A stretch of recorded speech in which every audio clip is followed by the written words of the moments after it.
Alrighty guys, top 4 tips when you're researching comparables and how to even find these comparables. So number 1 is you just want to go to sold on realestate.com or on Domain. So literally all you have to do is just flick it over to sold. You can do it on your phone as well. It's literally just press the sold button. And then you want to make sure that you're looking at properties in the same area. And the easiest way to do it is say, this is the target property. So I'm looking here. I want to find anything sort of in this pocket, right? Like we want it to be pretty close because there's different areas. Like this is in Pakenham and there's different areas of Pakenham. If you go on the other side of the freeway, it's different. If you go on the other side of Army Road, it's a different market. So you just want to make sure that you're looking at properties in the same area. And how you do that is on, again, realestate.com, you just hit maps. So I can literally go in here, I can adjust the filters as I need to. So I've already done it, 4 bed, 2 bath. You can even put a price point in there. So you might say max is going to be, 800,000. You hit search. And then I've got a really tight area here. So, this is all I want it to be in. And then I flick it over to list. So when you hit maps originally, it'll give you a big, broad area for the whole of Pakenham. You don't want that. So you've got, 7,000, 8,000 properties there. If you zoom on your little bit, it'll go searching and then you've got, 700 properties. And you might even get a little bit tighter, because that's still quite a lot of properties. And then you go, cool, that's it, 200 properties. And then I just hit list and it'll go over to relevant areas. And then all you want to do is go newest to oldest because you don't want something that sold, 2 years ago because that'll have data right back to, 2015, 2014. So now I've got some properties that are probably suited to this one, like similar to the one that I'm looking at, and it's in the right location. So the agent will put together comparables, but I never trust the comparables that the agent puts in here. And for good reason, because this was back in April. This one's in March. Like they've got 6 months. I don't even think that one's legal to be in there, to be honest. It's meant to have sold in the last 6 months. But yeah, this is before the rate rise. That's before the rate rise, probably top of the market here. And then this one being 720, I think it's just a little bit of an anomaly. And we'll look at why that might have been the case versus on the one that we're looking at. So yeah, the REA sold is number 1.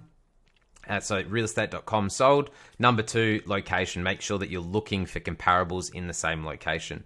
So yeah, and then you've got that's the statement of information. So this is the third tip, to have a look at the statement of information just to see where things are at. Take it with a grain of salt, to be honest, because these things, the agent puts it in there and it's got the median house price. Some people think, oh, the median house price, I don't want to pay any more than that. That's, it's neither here nor there in terms of where that sits. It's not really what you're looking at within this document. You want to have a look at what they've got as comparable sales and then go and do your own research. So I've pulled up, the Thwaites one because that's the one that has sold recently. I'm not even worried about the other two. So when I look at them side by side, this is a much older property. So, it's probably in need of a renovation. It's got a nice backyard, no undercover al fresco, but yeah, you can see the bathrooms are pretty dated. So it's maybe a 20, 25, maybe even 30-year-old build versus this thing, which is relatively new. It's a bit more stylish. It's got the updated kitchen. This is maybe, 7 to 10 years old. So yeah, and it's got the undercover deck or al fresco, whichever one wants these days, and a pretty big backyard. Like, to be honest, this backyard versus this backyard, if you look at it on the floor plan here, there's not much sort of in the way of backyard or usable backyard, where this one's got quite a lot of space around it. So, that's huge. If someone wanted to put a bigger shed in, all that kind of stuff. So next, we sort of look at, how do we compare apples with apples?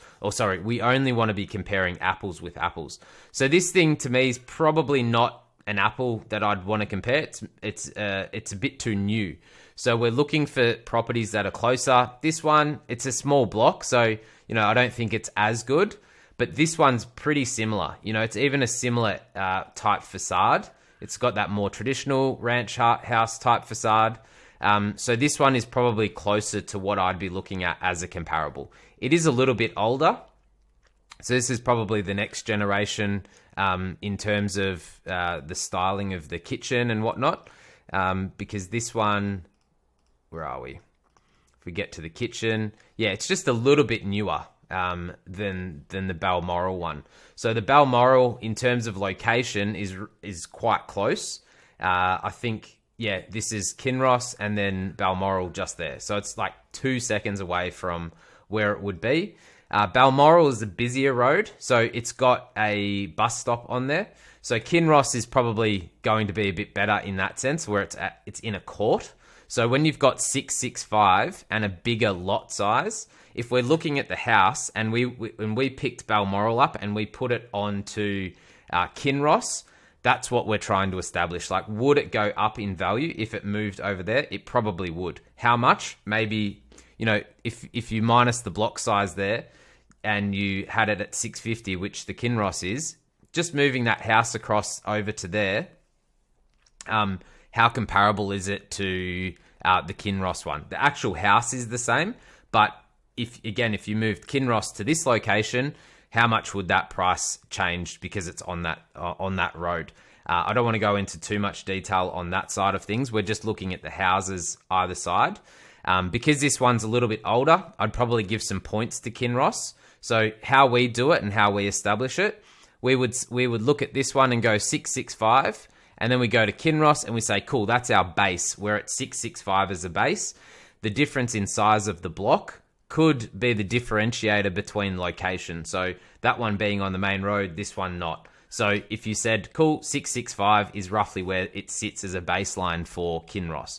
Now, because it's got a better kitchen, the overall flow is probably very similar to the house, where you've got living room, dining, family, bedroom.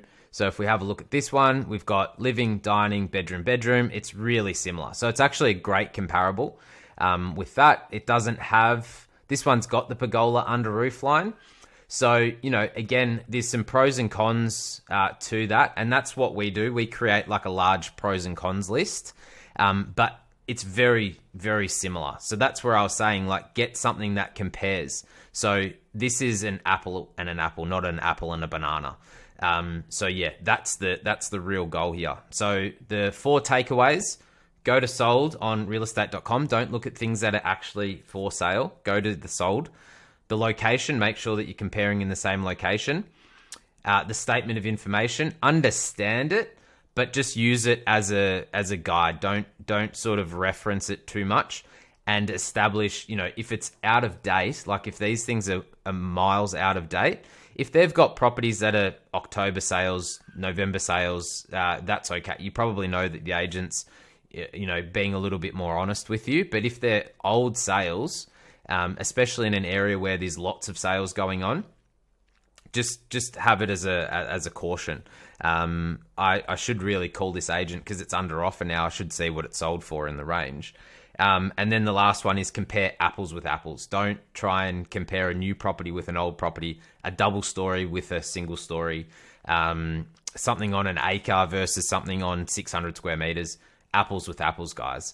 So yeah, that's the run through. Stay tuned for the next one. Bye.